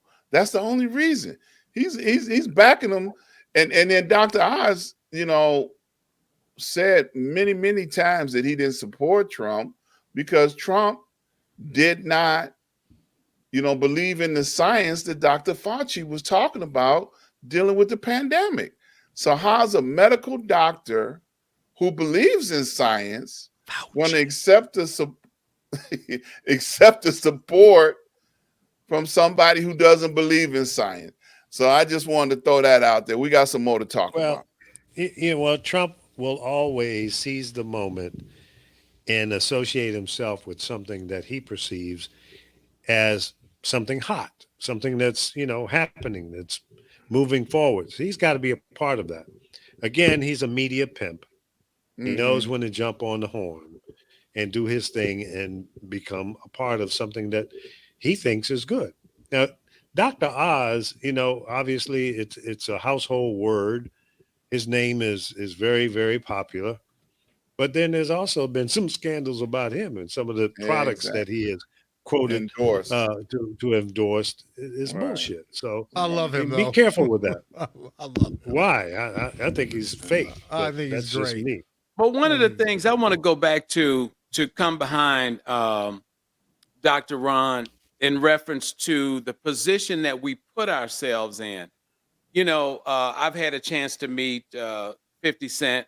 Uh, he's been in a lot of interesting situations, from getting shot 9 times to becoming a critical movie production guy. And I think sometimes one of the things that hurt us, whether it's the hip hop community or the influences that are out there, we seem to keep blowing ourselves up in the wrong tent. Our means of representation cannot be based on drugs, being locked up. We've got to start changing the narrative of how we're being judged, because that's our fault. That is something that we have to address in our own community, starting with someone like Lee Michaels that says, let's put this forum together, 6 guys talking. Let's show some intelligence amongst Black men being able to have conversations about politics, show business, and the list goes on. We've got a guy here with a doctorate. We've got a professor here. We got an imaging pro here. We've got a guy that worked at one of the top radio stations in the country, WLS. We got Lee Michaels and myself. And the thing of it is, it's not that we want people to do what we do as broadcasters, marketers, or content creators, but understand you have to pick and choose who you're going to have as your leader. And I'm going to have to be critical of the Black race. We have been very bad at picking the people we want to follow. And we got to stop. For example, I just said the likes of I don't want to call 50 out by name, but I'm talking about the hip hop community. For instance, let me say that, okay? Because once again, there's a portrayal that makes it easy for the DeSantis and everybody else to come against us, and we can't fight it off. We've got a professor sitting on this panel that works at Kennedy King that is teaching kids how to get into broadcasting. We have to be able to take the message and say, you don't have to be a dope dealer to be successful. You don't have to be a hip hop artist to be professional. I can't even say that I disagree with you. I can't even say that. I wanted to. I wanted to be like, well, don't pick on rappers again. But you know what? Damn, you're right. I'm not, on and that that's one. what I'm saying. Well, You're look, right on that one. That's for damn. but see, you got It's to hard to understand defend it. It's really hard to defend. It is. what just made history in the last few days. Me agreeing with Mike Supreme Love. Court justice. Oh, Well, that too, but 3 very wealthy white men went into space, paid $55 million for the trip, another $2,500 a day for meals and other expenses on top of that. oh, I missed that. 55 million per person. Right. And this is just like a travel excursion. All right. On the And they space want to station. be called Yep. astronauts. Right. Went up Okay, to the so- space station. Yep. Exactly. So there's $160 million being shot up into space. Think about what that could do to help better our communities, our society. Could that money have been spent on something more valuable than they're feeding your egos? And then there's a line of people, wealthy people, who are standing in line to be on the next flight. Blowing it. Just blowing it. And we're going up there to the space station where it's Russians that we're we're losing you, Lee. Oh. Okay, well, until Lee thaws out, let me jump in for you. Okay. Cut all ties. Oh. Yeah.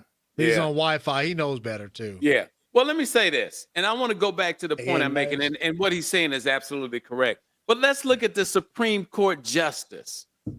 Let's look at how many kids are smart enough. If you're smart enough to write some rhymes, you're smart enough to get in law school.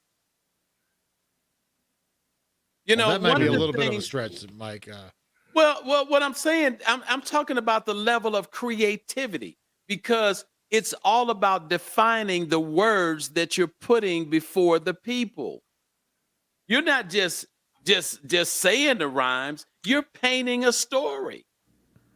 If you have the ability to paint for the a good story, rappers, that's for the good rappers. Not all rappers. Not all rappers. I agree with you. But the fact of the matter is, we need to get more African American kids looking at law.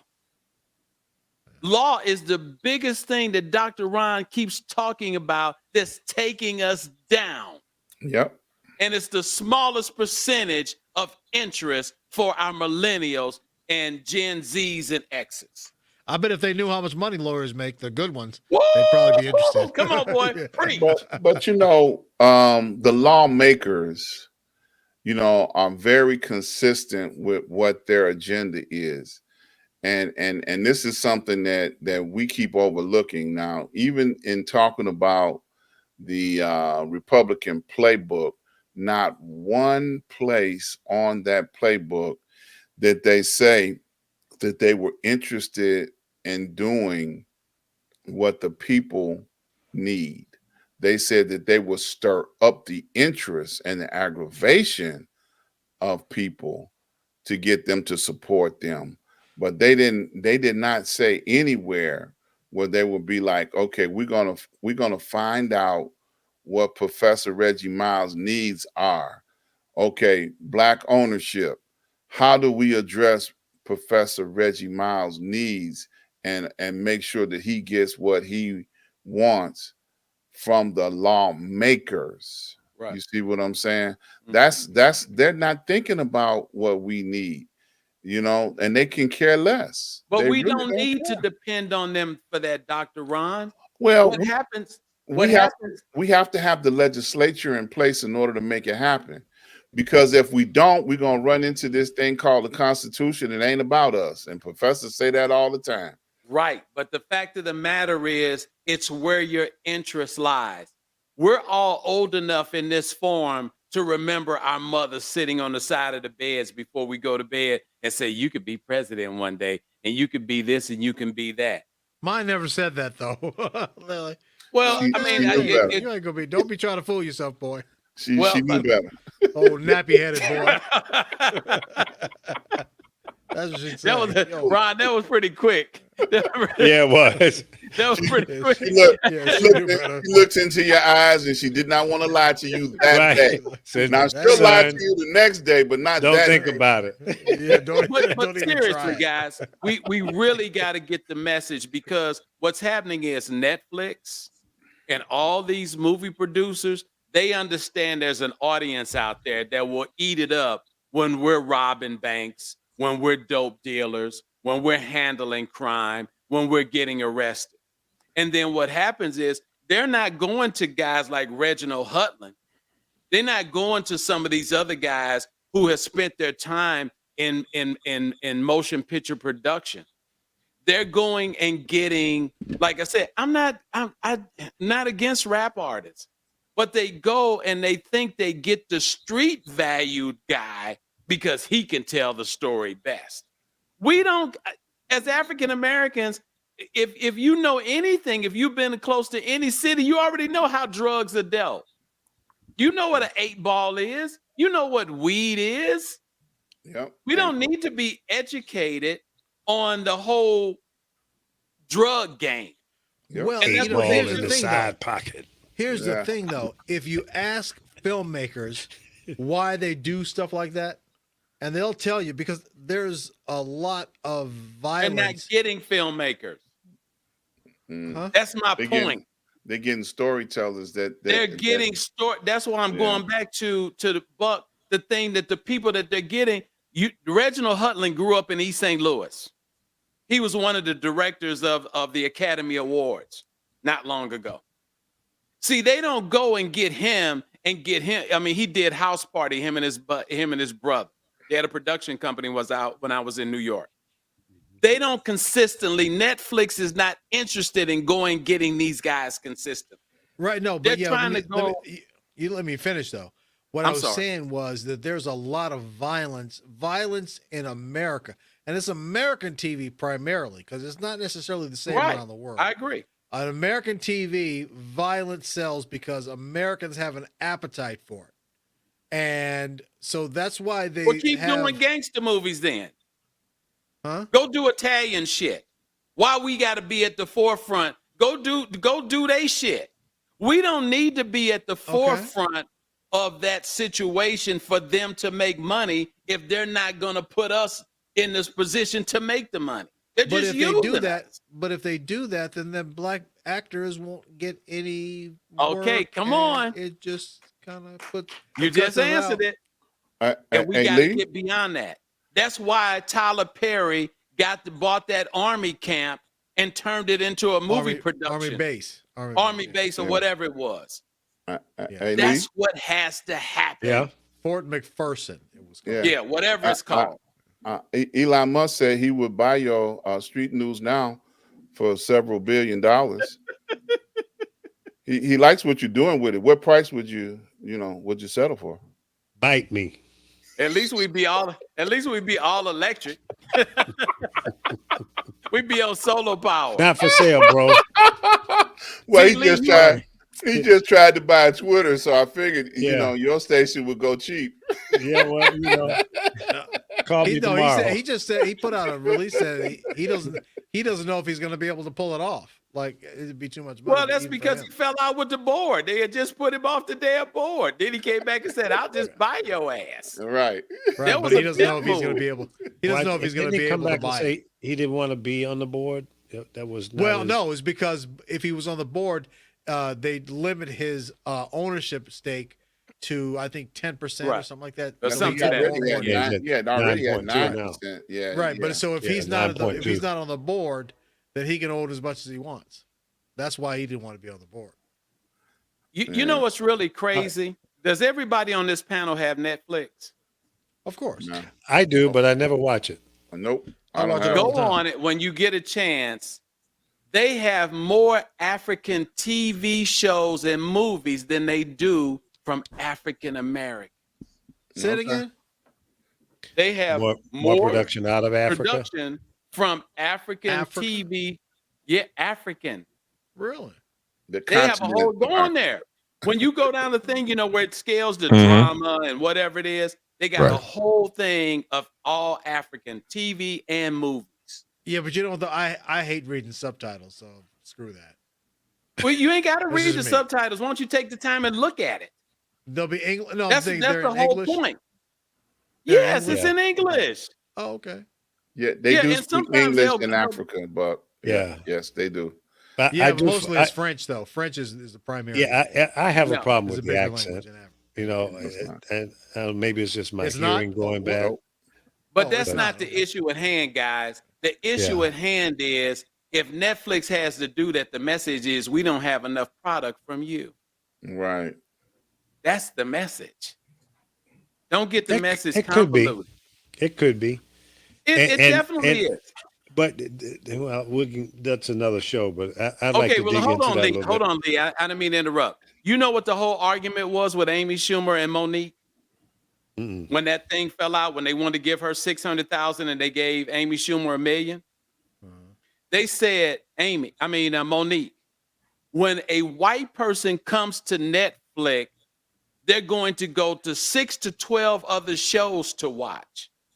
We don't have enough programming. So if they come see your comedy special, after that, they're gone. They're gone. This is a numbers game. Yeah. So if they don't leave Monique's comedy and then go see another black movie or go see something else, then why would they pay you more money? It's the same thing with Joe Rogan. The success of Joe Rogan is to get white folks to come to the network and then look at all their other programs. It's the same thing with Howard Stern. It's a lead in. See, we don't create the lead in. I'm going to tell you something. Wall Street needs us. Look at the TV commercials that are on television right now. Yeah, a lot of African Americans on. It's a lot of that's right. Yeah. Because they got the numbers. I worked at a network. That's the only thing a network cares about is numbers. If you see more and more black people, that means they got some data from Nielsen, Arbitron, or whoever the hell it is that's telling them that they buying a shit load of rolls of toilet paper. I was about to say, they finally realized that black people spend money disproportionately. They got it in numbers. They ain't got to realize it. Yeah. It's in numbers. They've known that for a long time. They've known it for a long time, but they never wanted to advertise towards black people because they didn't want black customers. Well, the thing of it is you don't care about black customers when you got revenue. Well, no. See, they used to think that black customers would scare off the white customers. That's exactly it. But the revenue's bigger than the people that'll be scared off. They don't give a shit if Hank leaves. Bye, Hank. Bye. It's changed. Yeah. They realize that the color of money is more important than the color of somebody's skin. Now, I need to ask a question here. Facebook user. Who the hell is Facebook user? How you get a name like that? No, they don't want to be identified. He probably made a comment on Facebook, and when it transferred over, the name didn't come over. Well, how is that? Because I see other Facebook comments here. I don't know. I'm trying to understand how that's possible. Well, how's that happen? We'll figure that out later on. Yeah, and what is the question? Yeah, right. Ask the question, but tell us who you are. Oh, it's Val. Oh, Val, what the hell are you doing? How you do that? You know me. Inquiry minds want to know. She's anonymous. You know, she had a birthday this week, so she's undercover right now. Oh. Yeah, so that's why they didn't identify her. But guys, I don't want to lose the moment in pitching the fact that we've got to get our own lane, and it cannot be based around drugs, being in prison, being low income. We have to be on the same thing. There's another show, Courtney Vance, is that his name? That's married to Courtney B. Vance, yes. Courtney B. Vance. He's got a show coming on AMC Plus called like 61st Street. Right. Who's he married to? Angela Bassett. Angela Bassett. You see what I'm saying? I don't say that name. And he's playing an attorney. See, we got to switch the roles instead of the YT playing the attorney that's representing us. And then we playing the poor, pitiful me. Yeah, y'all just blamed it on a black dude. Yeah, y'all always doing that. Stop that. That role is dead. We don't need to be in that role anymore. We need to be judges. We need to be attorneys. We need to be businessmen. You have to portray the role you want to be in life. And the same thing goes for that. You don't let them pull you in. Money ain't gonna get you in heaven. You can't buy your way in heaven. Yeah. So you better be thinking about what you put into your life right now to be successful. It goes back to controlling our own narratives. Come on, man. So it was in between piece on AMC, and it talked about blackface on stage and in movies. And it talked about people like Al Jolson's old school people back in the day, and how Fred Astaire, for example, really admired Bill Bojangles Robinson, but because of the fact that he was white and Bill was black, that Fred had more opportunities, obviously, than he did. And then they show, I've never seen this piece before until I saw it last night. They showed Fred Astaire in blackface. Oh my God! When I see that on TMC, man, TMC, yeah, right. TMC, correct. It's crazy. TMC, correct. Yes, it's insane.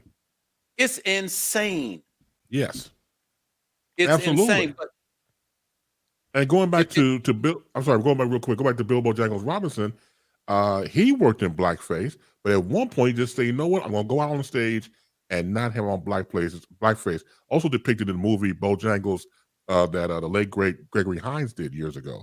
So you see these pivotal points of where blackface was vital to a lot of these people being successful, but the fact that it was out of our control, they did it because we they don't have that problem now. Right. So we have more control now than we did back then. So there really is no excuse. We can control the narrative, control our roles, and control the storyline. Oh, really? Really? I did not want to watch Power when it first came out back in the 2015 or 2014, whatever it was. Because I was like, I don't want to see a show about drug dealers and all this other stuff. But people kept saying, "Oh, it's the best." It was like when Empire was big too. So I just posted a question one time. Was that what's better, Empire or Power? Everybody was like, "Power, Power, Power, Power." So I was like, but see, that's something that they can relate to because it's in the hood. You got to be able to relate things. It was just the fact that it was a good story. That all the whole violence. And like have you ever lived in the hood? Yes, I live in the hood now. Okay, so you understand what hood relationships are. Everybody knows each character in there, right? Once again, how many professors are shown on television? How many guys named Ron Ford are on that has a doctorate? How many Chris Bases are on reading news? No, there should be more. And in Power Book 2, the son Tariq goes to college, and you see a lot of that. You do see a lot of that. And then they trying to bring him back in to get into the drug game. Stop putting that nonsense in our neighborhoods, in our children's heads. Stop it. I can't disagree with you on that, but what I'm saying is that these are good stories, even though they're. What's so funny, Ron? I'm laughing at the professor. I wasn't looking at the professor. What, professor? Professor. He done froze himself. He froze himself. Spit it out, brother. Man, listen. I've been listening. I'm cool. I'm gonna just lay back and listen. No, don't freaking lay back. You out here teaching our kids how to get into broadcasting and doing this stuff. That's what we need to get done. Well, the fight. Listen, y'all know I'm an old time cat. All right, I'm an old time cat. And there's a lot of things that have been pushed up on the rug. They need to be back out. They need to be put back. Okay, so I don't, like the power and all that stuff, all the mayhem and the chaos and stuff. Okay. Don't try to legislate or regulate that. What we need to be fighting for is more opportunities to put the positive stuff on there so people can have choices. We don't have choices now. There are no choices. Everything that comes, boom. We got $50 doing this thing. He making plenty money, but there's no choice, no other choice to look at anything else. Everything that comes out to us in the Black community is always about some kind of, something crazy. There will not be another Cosby show. And so that's what we need to be fighting for, another Cosby show. Yeah, I mean, I ain't talking about in Bill Cosby in particular, but a positive show. Okay, you got The Chi, messed up. You got Power, messed up. You got P-Valley, messed up. Everything that we got, everything that we have going, messed up, That's popular. Yeah, everything that's messed up, but there's no balance anywhere else. So we should be fighting for an outlet so we can put some positive stuff on there so people can have a choice. Well, but you know what? You're right. And it's on us as content creators and others out there to create this content. Don't worry about distribution anymore because you got all these different streaming services now. They're looking for content. And if you put together some good programming, Roku and I can't even name how many different. I'm just telling Go you to though, your smart TV. Recently seen on Yeah. on this African network. I don't even know, but it was some African network. I seen the story of this. It was a good love story of this man who had a snob for a woman, and then he fell in love with this other woman that had kids, and whose husband was treating her wrong. And it was really, really good.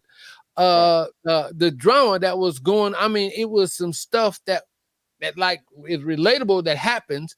Nobody got killed. It was no garden tools or no female dogs being referred to in none of this, and everyone was a human being. They were persons. And so I would think that if we could see some of the things that that our people make from the international side, it might be better. I think one of the best books that I've ever read was the great one from the great author Chinua Achebe, called Things Fall Apart.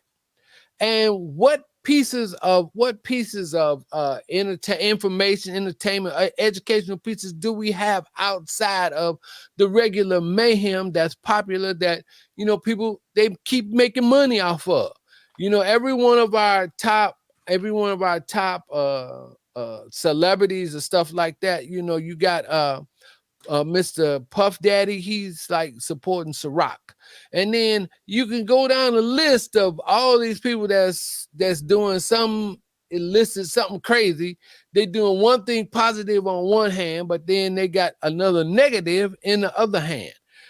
So it's like it's keeping us out of whack with anything with what we want to do. I got this one kid in my classroom. I mean, not this one young man, this high school student that they've been, and the millennials got it. This young man wants to be a media mogul already. And in one of his speeches, he gave me a conversation where he talked about the greatest of all time. And I'm just running through it right quick. He was paraphrasing, and he said people get into these senseless arguments with these basketball players over the greatest of all time, Michael Jordan, LeBron, and all this stuff. He said, look, I'm going to change it. I'm going to look at it differently. And he said, because what I might see is going to be different from what somebody else is going to see. He said, because there can be many GOATs. He said, just call it the greatest of a time. I almost fainted in the classroom. Yeah, that's kind of genius. This kid is 17 years. This kid is 16, 17 years old. He's the greatest of a time. There's no argument. They're all great, but you're great for a time, and it still spells GOAT. Yep. It still spells GOAT. Amen. So we got to come into things that's. Listen, our future is going to be made brighter once we see these young people that's in the ground. I mean, young people that's coming up now. We got to strengthen their roots, and we can't allow other people to strengthen and water these roots. We have to give them the sustenance that they need. What are the traditions that we have in our society that we need to continue to pass on? See, because we're the only people that's always changing every 5 goddamn. Oh, I'm sorry. It got you. Yeah, we change every 5 minutes. Yeah. And we're the first ones that's always saying, well, stuff is evolving. We got to do this. We don't ever want to hold on to anything. Okay. At no time. Okay. Do we learn from any past that what we've been dealing with? Okay. No. They got a movie, y'all was talking about this Republican agenda, right? We just saw on Showtime just a little while ago. We saw the story of the ray guns. And the last 2 episodes laid out what the Republican agenda. Go back, refer people back to the ray guns and look at the last 2 episodes of that. Everything that you're seeing today is just a repeat of what this man and what under that Make America Great Again, that code words, that documentary explain what the code words mean. All this, it put all that stuff out. We need to have that. We don't have they don't put to the forefront our great Black historians anymore. You know, they give us bits and pieces about this person or the next or this last person, but they don't tell us about John Henry Clark, Amos Wilson. They don't tell us about some of these other people that laid out some things. They don't tell us to go back, and we don't tell ourselves to go and look at the stuff of something of what our great historians dealt with. We got to start saying, you know, we got to start directing our people back to others that have written about us, so we can start thinking differently. We can't keep staying in the now. Yes. And you know, nowadays, modern day, Blackish was outstanding. Sometimes you got to go look for it, but it was a great piece. It was well done by our people, the producers. They put a great show together. So It was there's your others Cosby out show. there.